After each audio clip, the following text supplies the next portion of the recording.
तो नमस्कार क्लास, मैं मोनू चौधरी और ज्योग्राफी की इस ऑनलाइन जर्नी में आपका हार्दिक स्वागत करता हूं। कक्षा 12 का भूगोल पढ़ते हम आगे बढ़ रहे हैं और कक्षा 12 के हमारे इस प्यारे से और सुंदर से भूगोल में भारत, लोग और अर्थव्यवस्था किताब का हम अध्ययन कर रहे हैं, क्योंकि मानव भूगोल की विषय और प्रकृति को हम पूरी तरह से कंप्लीट पढ़ चुके हैं।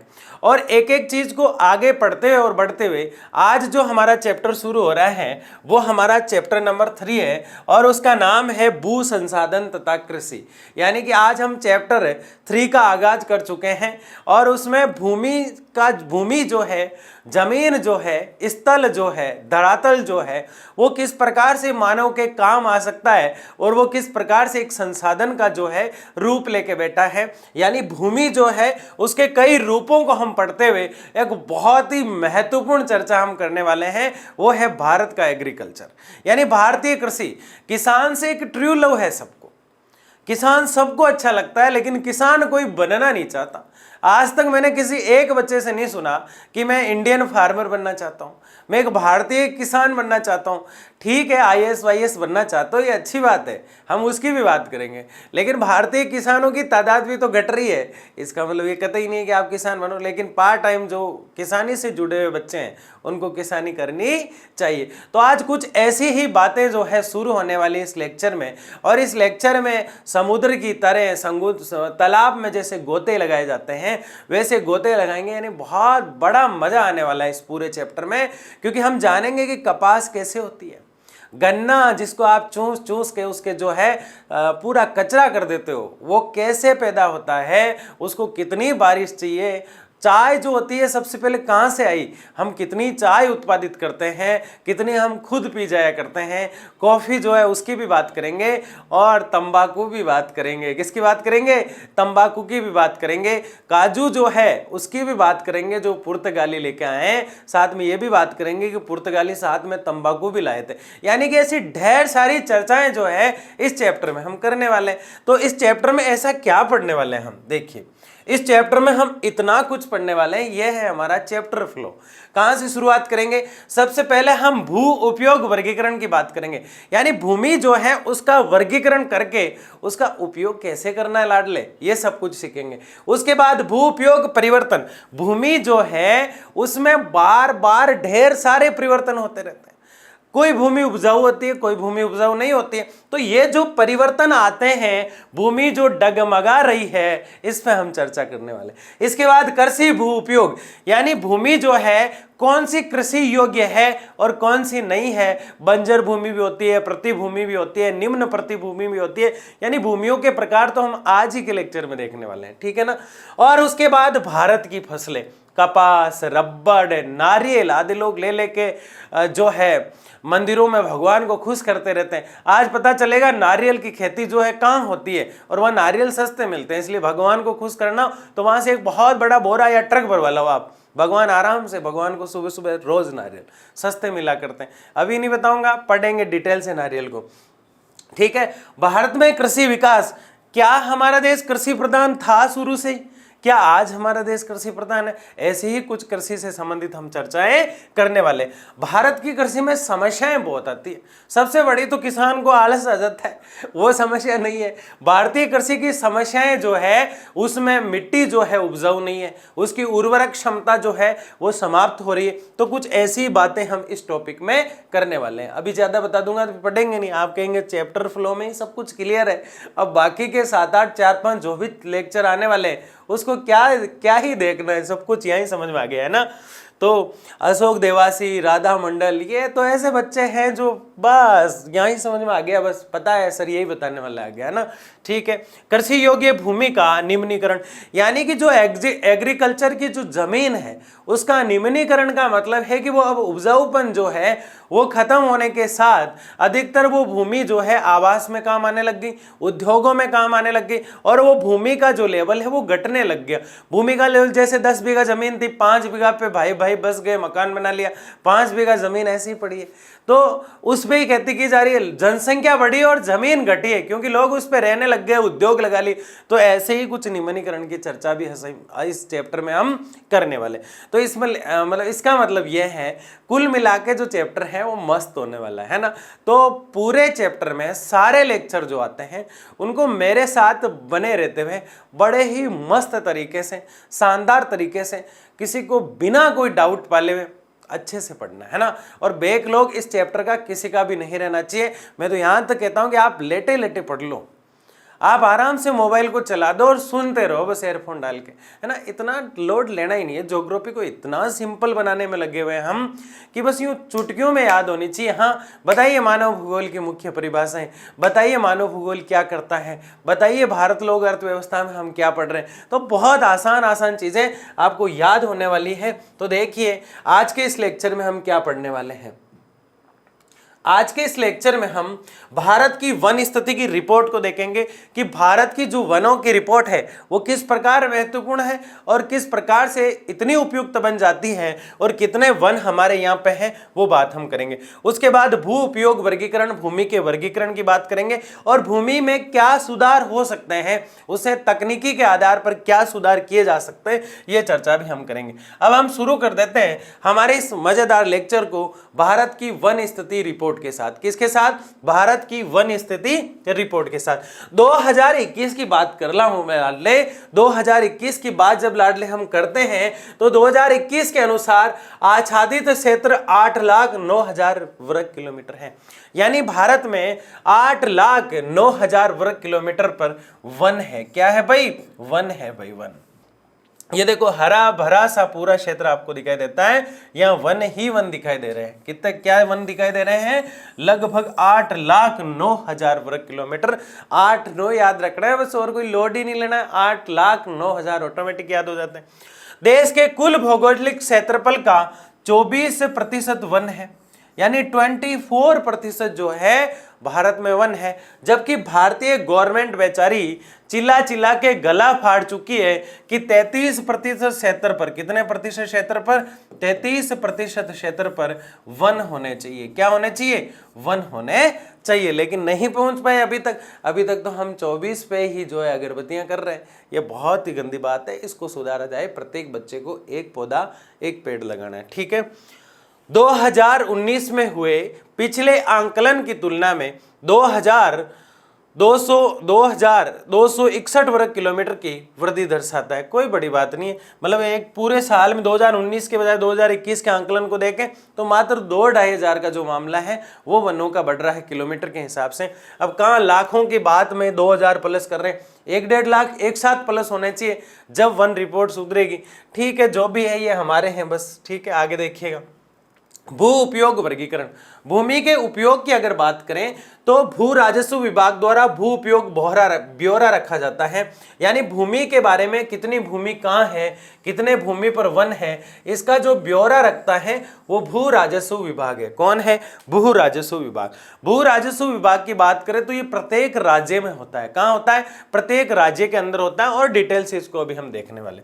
भू राजस्व विभाग नीति बनाने का कार्य करता है। भू राजस्व जो विभाग है ये नियम बनाता है कि वन 33% होने चाहिए। कितने होने चाहिए? वन 33% वनों का होना बहुत जरूरी है। कौन कहता है? मैं नहीं कह रहा हूं, भू राजस्व विभाग कह रहा है कि 33% वन होने चाहिए। भू राजस्व विभाग और भारतीय सर्वेक्षण विभाग दोनों अलग है। कैसे? देखिए, पहले हम देखेंगे भू राजस्व विभाग को और फिर हम देखेंगे भारतीय सर्वेक्षण विभाग को। तो यहां समझते हैं। सबसे पहले हम क्या देख रहे हैं? भू राजस्व विभाग। भू राजस्व विभाग, और इसके बाद सर्वेक्षण विभाग। क्या देख रहे हैं? सर्वेक्षण विभाग। ये दोनों अलग अलग है, आप इस बात का पक्का ध्यान रखें। भू राजस्व विभाग अलग है और भारतीय सर्वेक्षण विभाग बिल्कुल ही अलग है।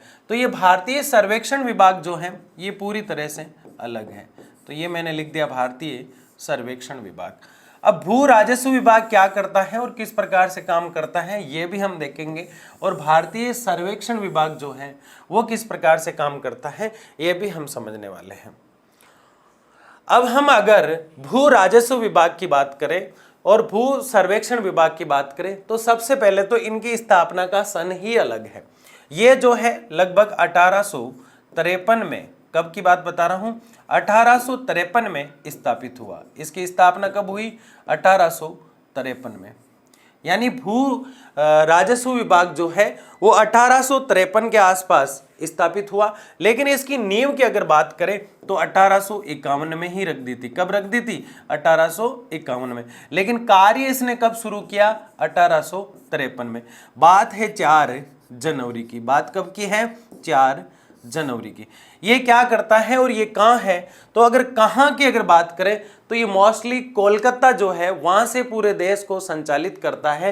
देश को संचालित करने का मतलब है हर राज्य के अंदर एक राजस्व विभाग होता है। इस बात का आप ध्यान रखें। सबसे पहले इसके मुख्यालय की बात कर ले हम। इसका जो मुख्यालय है वो अपने कोलकाता में है। किसमें है भाई, कोलकाता में। कोलकाता, यहां पे इसका मुख्यालय है। इसकी खास बात यह है कि ये जो काम करता है वो राजस्व से संबंधित करता है, भूमि से संबंधित करता है, पशु जनगणना से संबंधित भी करता है। कोलकाता तो एक हेड है, वैसे प्रत्येक राज्य में, क्या कह रहे हैं हम, प्रत्येक राज्य में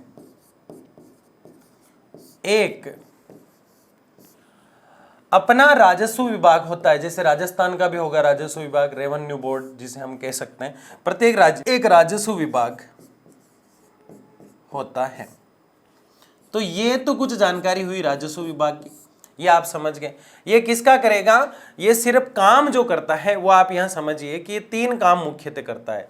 ठीक है, सबसे पहले कर एकत्रित करता है। कोई टैक्स वैक्स लेना है, नगर निगम जो टैक्स लिया करती है, कर लेना राजस्व विभाग राज्य वाला लेता है, इसको इन्फॉर्म कर देता है कोलकाता वाले को। ठीक है, कर लेना। इसके अलावा भू राजस्व विभाग पशु गणना भी कराता है, पशु गणना कराना, पशु गणना।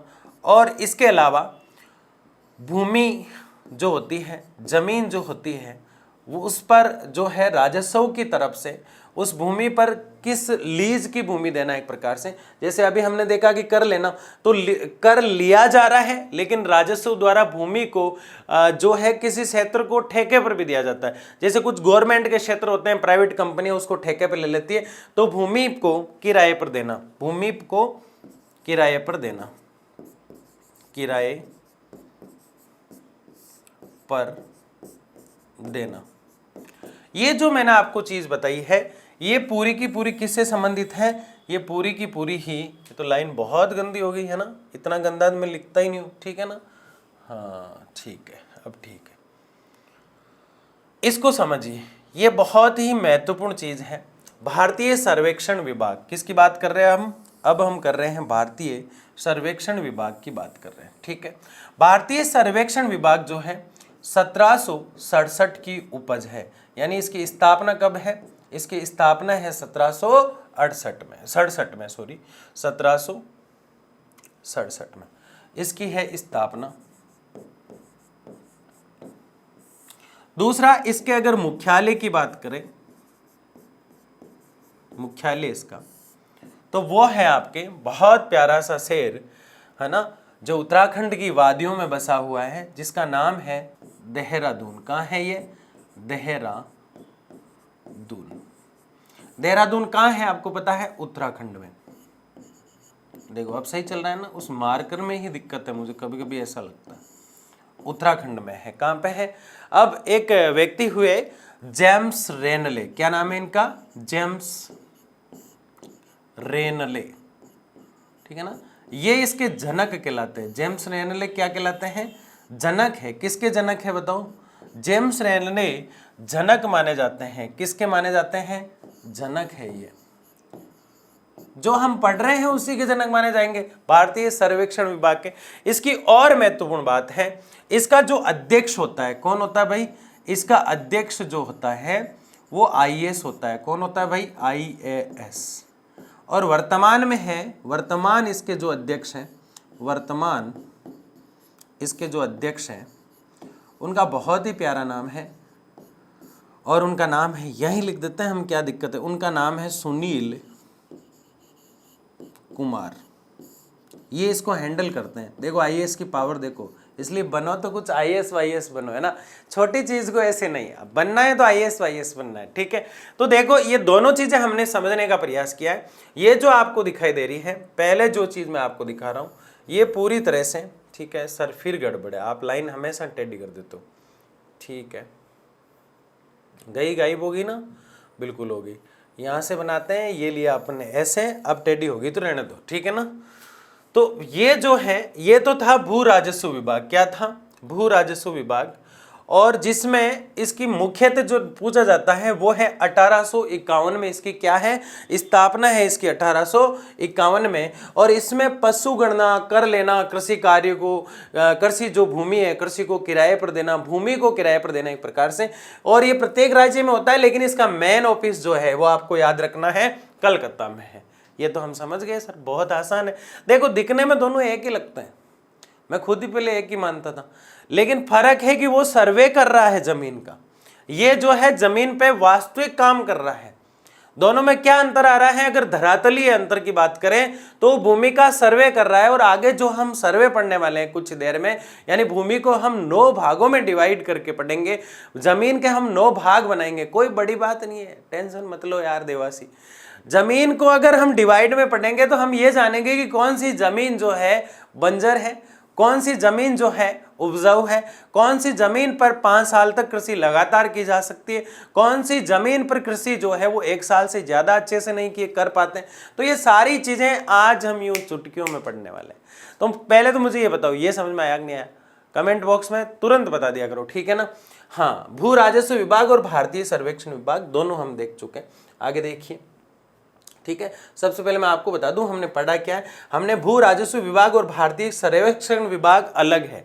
अभी भी कोई कहेगा नहीं एक है, कैसे एक है, जब दोनों का सिस्टम अलग है। दोनों का ऑफिस एक तो कोलकाता में बैठा है और एक देहरादून में। दून का मतलब क्या होता है, दून का मतलब होता है दर्रा।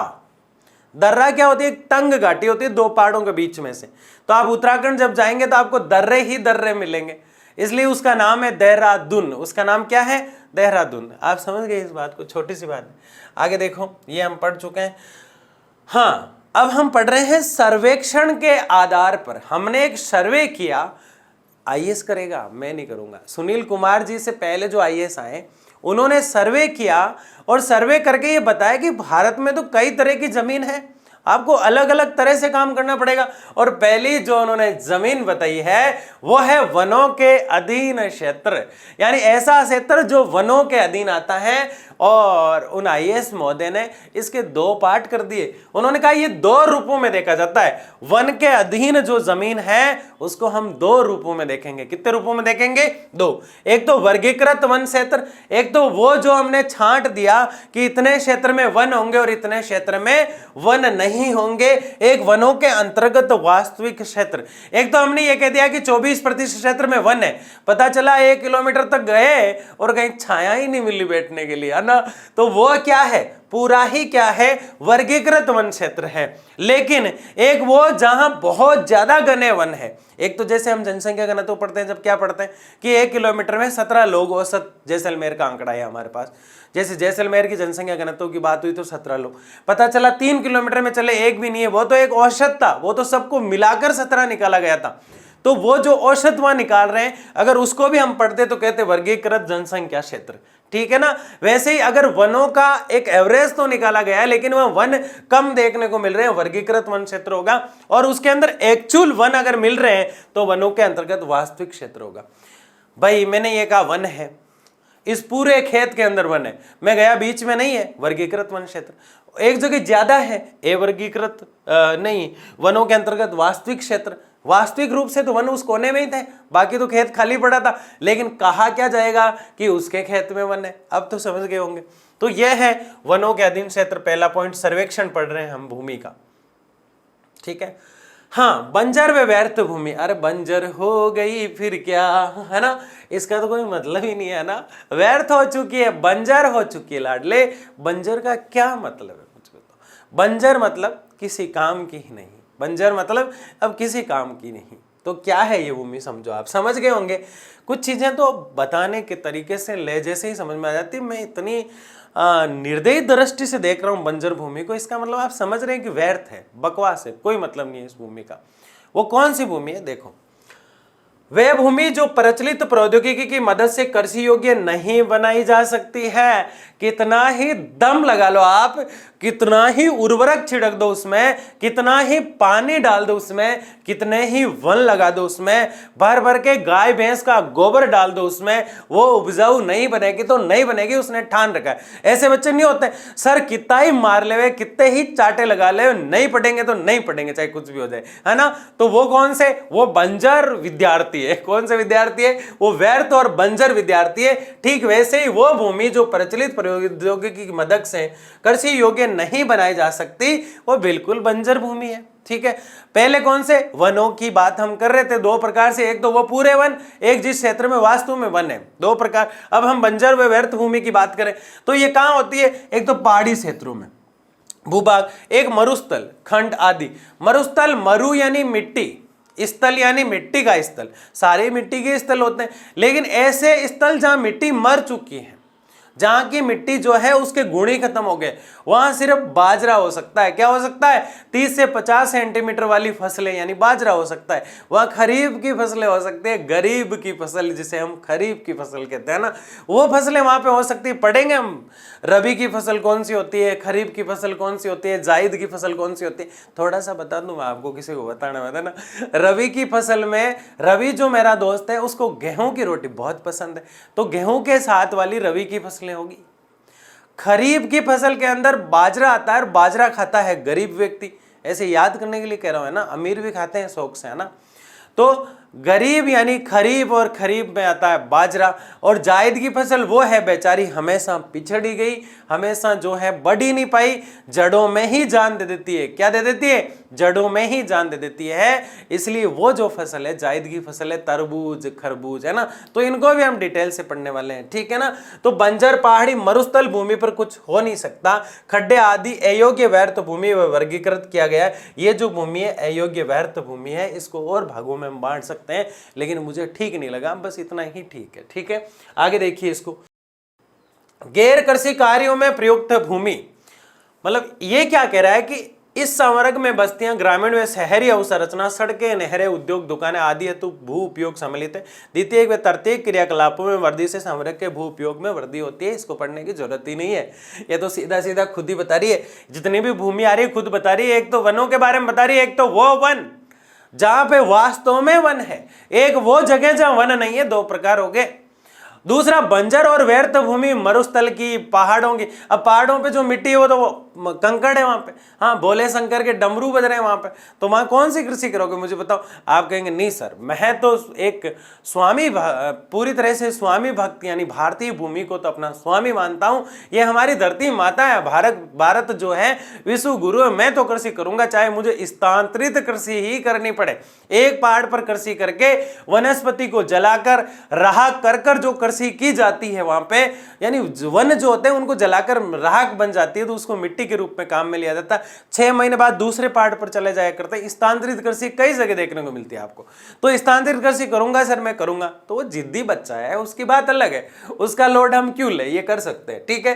तो गैर कृषि कार्य में प्रयुक्त भूमि का मतलब है काम में तो लेना था खेत में, खेत को खेती करने के लिए, और काम में कैसे ले लिया? इधर कुआं खोद दिया, इधर ट्यूबवेल खोद दी, इधर एक बहुत बड़ा भवन इमारत बना दी, पास के अंदर एक जो है भाई के लिए और मकान बना दिया, उसके सामने जो है एक गाय भैंस के लिए और जो है बाड़ा जिसे हम कहते हैं वो बना दिया। मतलब जो 10 बीघा जमीन अगर किसी किसान के पास है, उसमें से 3 बीघा का तो वो यूं ही सत्यानाश कर देता है, मतलब उसको अन्य कार्यों में लगा देता है। अन्य कार्यों में लगाने का मतलब जो कृषि नहीं है, जो खेती के लिए काम में। मुझे ये बताओ, 3 बीघे के अंदर आपने जमीन ये सब कुछ लगा दिया, बीघा एक माप इकाई है भूमि की, जमीन की, तो 3 बीघे के अंदर आपने सिर्फ मकान बना दिए, बाड़े बना दिए, है ना, मतलब लोगों के ठहरने के लिए बढ़िया हॉल बना दिया। तो ये चीजें अगर आप कर देते हैं तो जमीन कितनी बची? 7 बीघा। तो आपने वास्तविक जो भूमि थी वो तो गैर कृषि कार्यों में लगा दिया आपने। 7 बीघा जो वही काम में ले रहे हो, 3 बीघे को काम में नहीं ले रहे हो, तो गैर कृषि कार्यों में प्रयुक्त भूमि। इस संवर्ग में बस्तियां जो है ग्रामीण व शहरी अवसंरचना, सड़क, नहरें आदि से जो कवर हो जाती है, मतलब ये वह भूमि है जो वास्तव में गैर यानी कि गैर कृषि कार्य मतलब कृषि में काम में नहीं आई है, कोई और कार्य में काम में आ गई, ठीक है ना। ये तो बेचारा खेती कर रहा है, ये अब आप कह दो सर ये पौधा लगा दिया इसने गैर कृषि कार्य हो गया, नहीं, इसको तो यूं ही दिखाया गया बेचारे को, जबकि तो वास्तव में खेती करने वाला आदमी है। मैं इज्जत करता हूँ भारतीय किसान की, वास्तव में बहुत मेहनत करते हैं भारतीय किसान, नतमस्तक होके वास्तव में नमन किया करो। हमारे घरों में जो अनाज आता है, हमारे घरों में जो रोटी बनती है, उसके लिए किसान, वो जो आटे की रोटी बन रही है, उस गेहूं की रोटी के पीछे की मेहनत को कभी सोचना, आपकी आंखें नम हो जाएगी। मोजा मत रुलाया करो यार, है ना, ठीक है। तो गैर कृषि कार्यों में प्रयुक्त है, ठीक है। आगे देखिए, स्थायी चारागाह क्षेत्र, इस प्रकार की अधिकतर भूमि पर ग्राम पंचायत या सरकार का स्वामित्व होता है। स्थायी चारागाह का मतलब होता है हर गांव के अंदर, हर 2-4 गांवों के बीच, हम ग्रामीण क्षेत्र में जब जाते हैं, हम ग्रामीण क्षेत्र पढ़ के आए कि नहीं आए, बिल्कुल पढ़ गए हैं। पिछले चैप्टर में ग्रामीण बस्तियों की बात हमने की थी, नगरीय बस्तियों की बात हमने की थी, है ना। अगर इतना याद नहीं है ना, मैं बाहर निकाल लूंगा कैमरे में से, है ना, थोड़ा पढ़ लिया करो, है ना। अब आधे लोग सोच रहे हैं यार ये ग्रामीण बस्तियां कहीं पढ़ा तो है यार, 9th में था, 10th में था यार, लगता है इसी सर ने बताया था, पता नहीं कहाँ बताया था, किस लेक्चर में था। मैं तो उस दिन स्वामी में गया था, रातीसगे का चूरमा खाने गया हुआ था, है ना। मैं तो उस दिन जो है उत्तराखंड गया हुआ था, देहरादून सर्वेक्षण विभाग का ऑफिस देखने के लिए। मैं तो जो है भारतीय भूमि का जो ऑफिस है कोलकाता में, वहाँ चला गया था। ये बस्तियाँ कब पढ़ाई थी सर आपने? ए ले भगवान, मेरा तो बेकलोग हो गया, है ना। टेबल पे चढ़ के आधे खुश हो जाते हैं, नाचने लग जाते हैं, ज़्यादा पढ़ लेते हैं, आधे टेबल के नीचे घुस के रोने लग जाते हैं। ऐसा नहीं करना है। इस बार तो बेहतरीन रिजल्ट की तैयारी में है, हम लोग पूरी तैयारी में हैं, आप लोगों को देना है साथ। इस बार पूरे भारत में ऐसे लोगों के कानों में गूंजना चाहिए, अरे यार ये लर्निंग शेयर कहाँ से है और ये कहाँ से पढ़ाई हो रही है, इतनी अच्छी पढ़ाई, इतना बच्चों को मोटिवेट ऐसे कैसे कर देते हैं कि 100 में से 100 नंबर आ जाए। मतलब एक वायरल जो चलता है ना, जैसे अभी आंखों में चल रहा है, उस प्रकार से चलना चाहिए कि वास्तव में कोई ऐसी संस्था के रूप में एक सोशल मीडिया यूट्यूब पर कोई ऐसा चैनल भी है जो वास्तव में एक मंजिल तक पहुंचाता है। तो हमारे जो सपने हैं वो आपके अंदर है, और आपके सपने जो हैं वो जो है हम पूरे करने के लिए सतत अथक प्रयास में लगे हुए हैं, सार्थक रणनीति के साथ हम चल रहे हैं। और आपके सपनों में हमारे साथ आपके माता पिता शामिल हैं। तो इन तीनों को, मतलब हम और आपके माता पिता, इनको तो कम से कम आपको चीट नहीं करना चाहिए। तो वादा कर दो आज कमेंट बॉक्स में, दिल से करना है ना। किससे करोगे? गुर्दे से नहीं चलेगा, दिल से वादा करो कि सर इस बार 100 पार। डाउट कोई आए तो कौन बैठे हैं? हम सब बैठे हैं, है ना। इसलिए किसी प्रकार का कोई डाउट नहीं लेना। हम इसीलिए बैठे हैं कि भारत के किसी भी बच्चे को पढ़ाई की वजह से कोई भी दिक्कत नहीं होनी चाहिए। इसलिए आप देखेंगे कंटेंट पूरा का पूरा फ्री आ रहा है यहाँ पे। यानी कि आधे बच्चे कमेंट करते हैं सर आपका ऐप जो है उस पर कोर्स मिल जाएगा क्या, आपके इस प्रकार से हो जाएगा क्या, वो हो जाएगा क्या। सारा सब कुछ फ्री है, बस पढ़ लाडले, बस पढ़, है ना। हाँ, स्थायी चारागाह क्षेत्र, इस प्रकार के अधिकतर चारागाह जो होते हैं सरकार के अधीन होते हैं। सरकार इनका, जैसे कि वो सर्वेक्षण हुआ, हमने कहा ना भूमि को किराए पे देना, तो चारागाह का भी पैसा लिया करती है, उसको अच्छे कार्यों में फिर लगा देती है, तो वो टैक्स के रूप में लिया जाता है, कर लिया जाता है। तो स्वामित्व किसके पास होता है, यानी इसका मालिक कौन होता है? सरकार खुद होती है। ये नहीं कि जो सरकार की भूमि है 400 बीघा गांव के अंदर, उसकी मैं बाउंड्री करा दूं, मैं मालिक हो जाऊं, सरकार तो खुद देखना आएगी नहीं। यानी कि गांव में जो ग्राम सेवक होता है वो भी सरकार का नुमाइंदा ही है, और गांव का कलेक्टर कहा जाता है ग्राम सेवक को। इसलिए कोई भी सरकारी अधिकारी को कम मत समझना, और बनना है तो सरकारी अधिकारी बनना है, चाहे कुछ भी हो जाए, ठीक है ना। इस भूमि का केवल एक छोटा भाग निजी स्वामित्व में होता है, यानी छोटा भाग निजी स्वामित्व में जो जमीन है उसमें से कुछ पार्ट निजी स्वामित्व यानी और मालिक उसका कोई हो सकता है, लेकिन अधिकतर कौन होता है? सरकार होती है। ग्राम पंचायत के स्वामित्व वाली भूमि को साझा संपत्ति संसाधन कहा जाता है। जो भूमि ग्राम पंचायतों के पास होती है, सरपंच उसका देखरेख करता है। ग्राम सेवक की मौजूदगी में, ग्राम सेवक की देखरेख में सरपंच देखरेख करता है। सरपंच मनमानी नहीं कर सकता, ग्राम सेवक की इच्छा है तो ही कर सकता है ना। तो ऐसे कहना है इसको कि ग्राम सेवक की देखरेख में सरपंच जो है जमीन की देखरेख करता है। सरपंच साहब को कभी भी इतना बड़ा नहीं समझ लेना चाहिए कि वास्तव में जो कुछ है वो ही है, क्योंकि उसके ऊपर भी प्रशासन होता है। मेंबर ऑफ पार्लियामेंट को 1 मिनट में जो है आईपीएस जो है पकड़ के कहीं भी डाल दे अगर गलती करता है ना। आपको पता है बड़े बड़े नेताओं को कई बार कहीं जेल की हवाएं खानी पड़ी अगर गलती करेंगे तो, और अच्छा करें हैं, देश के सेवक बन के रहते हैं। लोकतंत्र का मतलब ही क्या है? जनता का, जनता के लिए जनता द्वारा चुना हुआ व्यक्ति। तो इसमें वही व्यक्ति होंगे जो हमने चुने, तो वो हमारी सेवा करनी चाहिए, यानी हमारे लिए सेवा का मतलब हमारे लिए काम करने चाहिए। तो ये अच्छी बात है। तो ये चारागाह जो होता है अगर गांव के अंदर है तो ये साझा संपत्ति संसाधन कहा जाता है। सर हम समझ गए, आगे बढ़ो ना, क्या इसको लेके बैठो। ये देखिए आप, विविध तरु मरु टरू टमाटर फसलें है ना, केले आम, समझ रहे हो? टमाटर कितने महंगे हो रहे हैं, और एक नहीं हो रहे टमाटर जो है अभी सब्जी में 2 पार्ट करके, एक सुबह और एक शाम को डाला जा रहा है। तरु फसलें, ये कैसी फसलें? तरु फसलें हैं। और अब तो अरुण को तरुण के आंसू रुला रहे हैं, रुला रहे कि नहीं रुला रहे? विविध तरु फसलों उपवनों के अंतर्गत क्षेत्र, इसके अंदर वो फसलें आएगी जो कैसी है? तरु यानी बागान। बागान किस में आएंगे? बागानी जो फसलें होती है वो सब इसमें आएगी। जो बोए गए निवल क्षेत्र में सम्मिलित नहीं है, इस संवर्ग में वह भूमि सम्मिलित है जिस पर उद्यान में फलदार वृक्ष लगते हैं। आम किस में आएगा? केला किस में आएगा? अमरूद किस में आएगा? फलदार जो लगते हैं और सब्जियां जो लगती है वो इसमें सम्मिलित है। ये कृषि के अंतर्गत नहीं मानी जाती, ये बहुत बड़ी बात है। ये कृषि के अंतर्गत नहीं मानी जाती, इसको अलग से कहते हैं विविध तरु फसलों और उपवनों के अंतर्गत क्षेत्र। जैसे वनों का क्षेत्र होता है, वनों के क्षेत्र को आप कृषि अंतर्गत क्षेत्र में डाल देते हो क्या? नहीं डालते हो ना। तो वनों के साथ ये जो भूमि है इसको सम्मिलित किया जाता है। इस संवर्ग में सम्मिलित जिस पर उद्यान में फलदार वृक्ष होते हैं, इस प्रकार की अधिकतर भूमि व्यक्तियों के निजी स्वामित्व में, यानी खुद की होती है, इसमें कोई दिक्कत नहीं है। अगर खुद की नहीं होगी, मुझे बताओ, सरकार की होती है, आधा टमाटर वैसे ही वो चुरा के ले जाएगा खुद ही। आधे आम केले जो है, सेव एप्पल जो है, आधी खुद चुरा के ले जाएगा अगर सरकार की होगी तो, है ना। तो खुद की होती है, किसकी होती है? सरकार ऐसी हेडेक नहीं लेती, बस टैक्स दे दे तू, नॉर्मल है ना। तेरी खुद की जमीन है, तेरी खुद के ही एप्पल है, आराम से बेच, कोई दिक्कत नहीं है, ठीक है ना। हाँ, ये तो आप समझ गए, विविध तरु और फसलों की बात हम कर रहे हैं, ठीक है।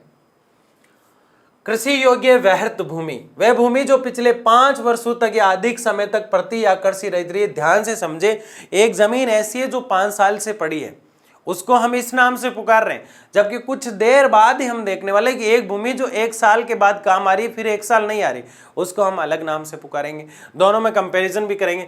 तो ये कृषि योग्य व्यर्थ भूमि कौन सी होती है? जो कृषि योग्य तो है लेकिन फालतू ही पड़ी है, लेकिन ये बंजर नहीं है, मैं पहले बता देता हूं।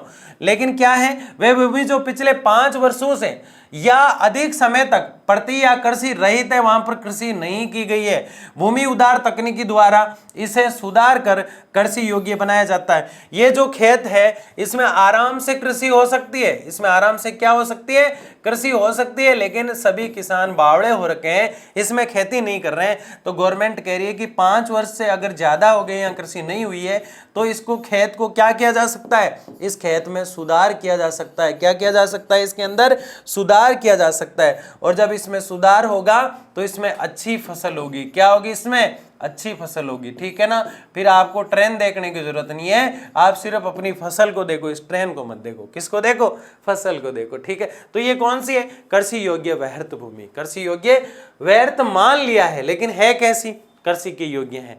क्या इसे उपजाऊ बनाया जा सकता है? बिल्कुल बनाया जा सकता है। जब हम 1 साल वाले की बात करेंगे तो मैं बोलूंगा कृषि योग्य व्यर्थ भूमि में क्या हो रहा था, 5 साल की बात हो रही थी। आगे देखिए, वर्तमान प्रतिभूमि, वह भूमि जो एक कृषि वर्ष या उससे कम समय तक कृषि रहित रहती है। ये आ गया भाई वर्तमान प्रतिभूमि। इसकी एक खास बात क्या है? उसके अंदर तो क्या आ रहा था, 5 वर्ष तक जो भूमि है वो कृषि के बिना रही है, उसको भी उपजाऊ बनाया जा सकता है, उसको भी उपजाऊ बनाया जा सकता है। वैसे ही 1 वर्ष तक कोई जमीन पड़ी रह गई, उसे भी उपजाऊ बनाया जा सकता है, उसे भी क्या बनाया जा सकता है? उपजाऊ बनाया जा सकता है। भूमि की गुणवत्ता बनाए रखना हेतु भूमि का प्रति रखना एक सांस्कृतिक चलन है। यानी कि भूमि की गुणवत्ता बढ़ाने के लिए जो भूमि होती है उसको बीच बीच में गैप देना पड़ता है। जैसे बीच में गैप देंगे तो हम ये नहीं करेंगे कि वहां कुछ करेंगे नहीं। देखो 2 फसलें होती है, एक तो होती है दलहन और एक होती है तिलहन। दलहन में सारी दालें आ जाती है, ना कि एक आपकी चने वाली दाल।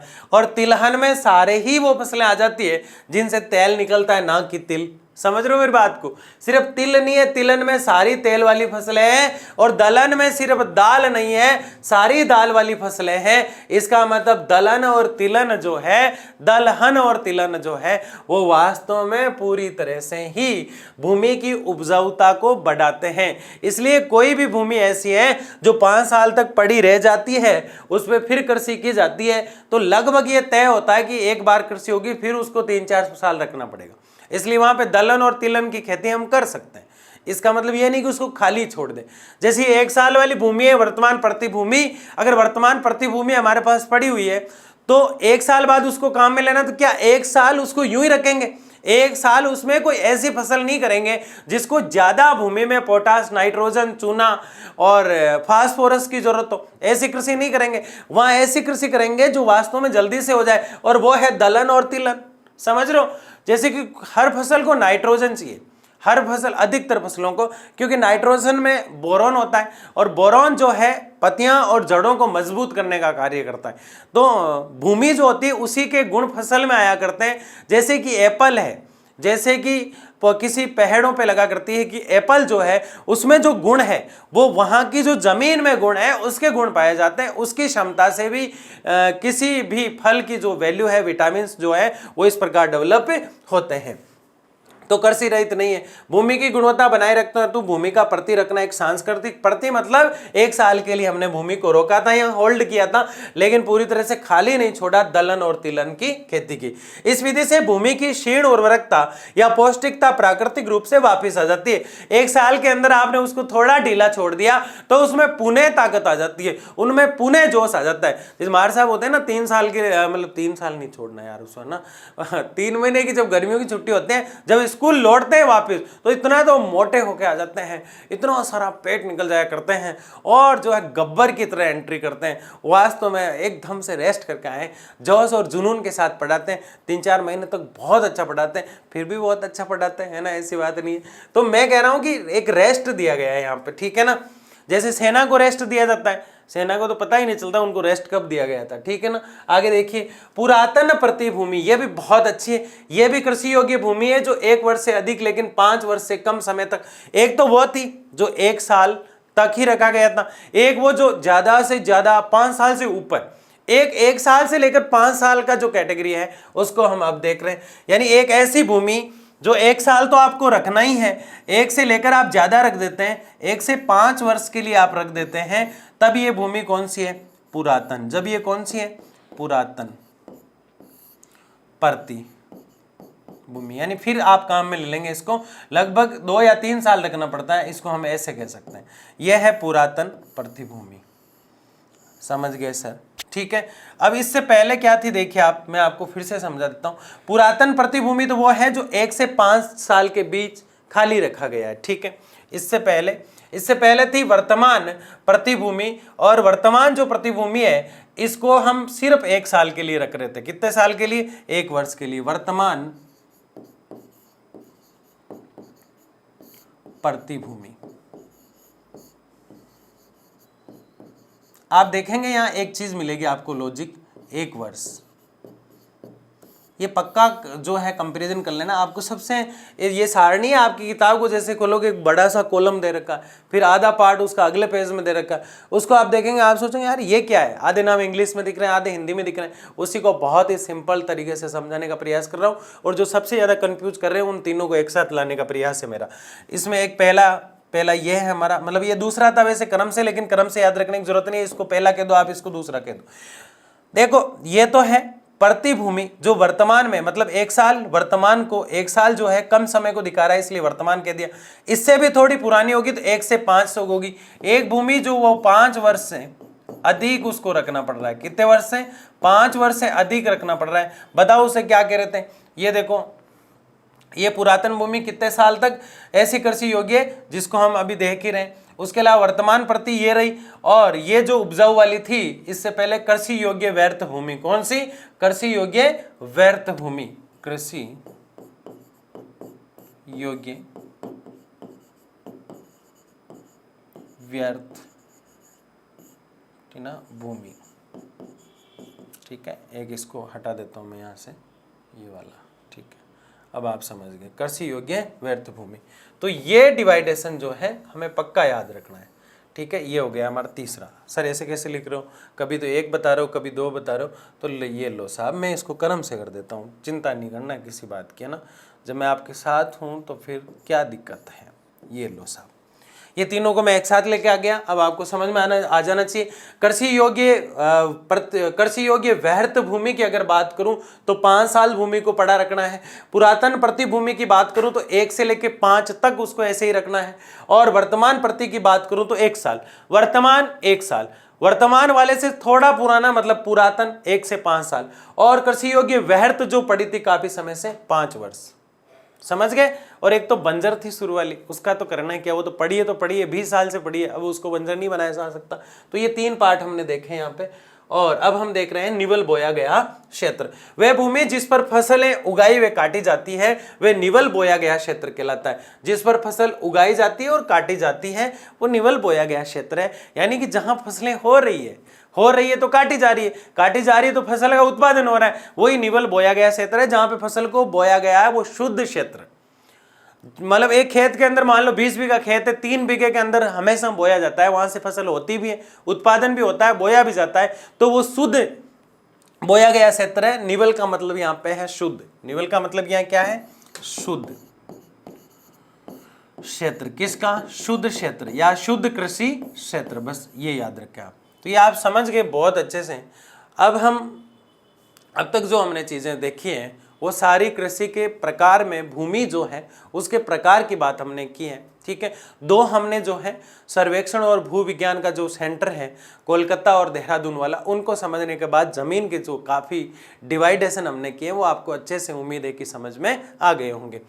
तकनीकी सुधार, कृषि का आधुनिकीकरण, यानी कृषि जो है उसमें तकनीकी सुधार का मतलब है कि आज के युग में, आज के इस युग में अगर कोई किसान जो है ऊंट के पीछे हल लगा के जो है खेत को जोत रहा है या खेत के अंदर हल चला रहा है तो ये बेवकूफी होगी। मतलब उसको कितना समय लगेगा, समय और श्रम, समय और मेहनत, श्रम मतलब मेहनत, दोनों को वो ऐसे ही जाया कर रहा है। उसको ट्रैक्टर लाना चाहिए। क्या लाना चाहिए, ट्रैक्टर। यह है तकनीकी का विकास। ये किसका विकास है, टेक्नोलॉजी का विकास। ये किसका विकास है, प्रौद्योगिकी की तरफ बढ़ता हुआ किसान, ठीक है ना। तो ऐसे क्या सुधार कर सकते हैं, आधुनिकीकरण, यानी वर्तमान में जो मशीनें चल रही है कृषि की उसको लेकर जो चीजें हैं वो इसके अंदर लाई जाती है और उनको देखा जाता है। उन्नत कृषि के बीज, उन्नत एवं कृषि, यानी उन्नत कृषि के बीज और उन्नत एवं कृषि, यानी कि अच्छे जो बीज होते हैं, अच्छी क्वालिटी के जो बीज होते हैं उनको लाया जाए और अच्छे से डेवलप करके उन बीजों को काम में लिया जाए। मतलब अच्छी गुणवत्ता के बीज आते हैं, जैसे कि एक रत्ना चावल की अच्छी किस्म आती है तो रत्ना क्वालिटी के ही बीज लाया जाए ताकि चावल बहुत अच्छे हो। तो एक क्वालिटी की बात हम कर रहे हैं। बेहतर चयन व्यवस्था, यानी फसल जो होती है, जैसे कि एक साल आपने जो है कपास की खेती कर ली, एक साल आपने चावल की खेती कर ली, तो अगली बार आप तिलहन या दलहन की खेती करें, इससे भूमि की उपजाऊ क्षमता बढ़ जाती है। किसान को सब पता होता है। उन्नत व उपकरण तकनीशियन का उपयोग, यही बात है, अलग तरीके से कहा गया है कि अच्छे उपकरण लेकर आए, हल की जगह अब ट्रैक्टर लेके आ जाओ भाई साहब, ठीक है। उत्तम भंडारण व्यवस्था, जो फसल आपके पास हुई है उसकी भंडारण व्यवस्था करने का मतलब क्या है, इकट्ठा करके रखो। क्यों रखेगा भाई किसान, बहुत बड़ी बात है, समझिएगा।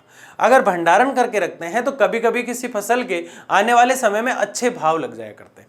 जैसे जीरा जो होता है वो कुछ समय पहले 14,000 रुपये 15,000 रुपये क्विंटल आता था, अचानक से जो है एप्पल जो है उससे भी महंगा हो गया। एप्पल जो है उससे, एप्पल क्या है, बादाम की बात कर रहा हूँ, बादाम 600 रुपये किलो आती है और जीरा जो वर्तमान में 650 रुपये किलो आता है। आप क्विंटल के भाव निकालो, चौंक जाएंगे आप, इसलिए मैंने बताया नहीं, ठीक है। ऐसे ही जैसे गंवार जो एक फसल हुआ करती है उसकी अगर बात करें तो वो पहले मात्र एक बार 2,500-3 हज़ार चला करती थी, 5,000 एक बार 35,000 क्विंटल बिके। तो किसान अगर भंडारण करके रखता है फसल का, इकट्ठी करके रखता है तो एक बार अच्छे भाव लग जाया करते हैं, ठीक है। जिस समय फसल को निकाला जाता है उस समय फसल के उतने अच्छे भाव नहीं होते जो बाद में लगा करते हैं, ठीक है। अच्छी वितरण व्यवस्था। अच्छी वितरण व्यवस्था का मतलब है सही समय देख के उसका वितरण, यानी कि उसको सेल आउट करना चाहिए, ये सबसे होना चाहिए। और दूसरा, अच्छे वितरण में हम ये भी देख सकते हैं कि खेत में जो फसल है उसका वितरण, मतलब किस क्षेत्र में आप क्या बोया करते हैं, उस हिसाब से देखकर, सोचकर, समझकर बोए। जैसे एक तरफ आपने तिल बो दिए हैं तो अगली बार जो है वहां पे दूसरी फसल आपको बोना है, क्योंकि उसकी उपजाऊ क्षमता अधिक हो चुकी है। अब आप ये भी समझ गए। तो ये चीजें हमने देखी, समझा, जाना और एक एक चीज को हम समझते हुए आगे बढ़ रहे हैं। ये हमारे इस चैप्टर का पहला लेक्चर था। जरूर बताइए कैसा लगा आपको, है ना। लाइक शेयर सब्सक्राइब आपको करना है और जितने भी विद्यार्थी अपनी क्लास के उन सबको बताना है कि यहाँ बहुत अच्छी पढ़ाई हो रही है। लर्न एंड शेयर आर्ट्स का जो टेलीग्राम चैनल है उसको आज ही पक्का ज्वाइन करना। बहुत बहुत धन्यवाद। मिलते हैं अगली क्लास में, तब तक के लिए धन्यवाद। जय हिंद, जय भारत।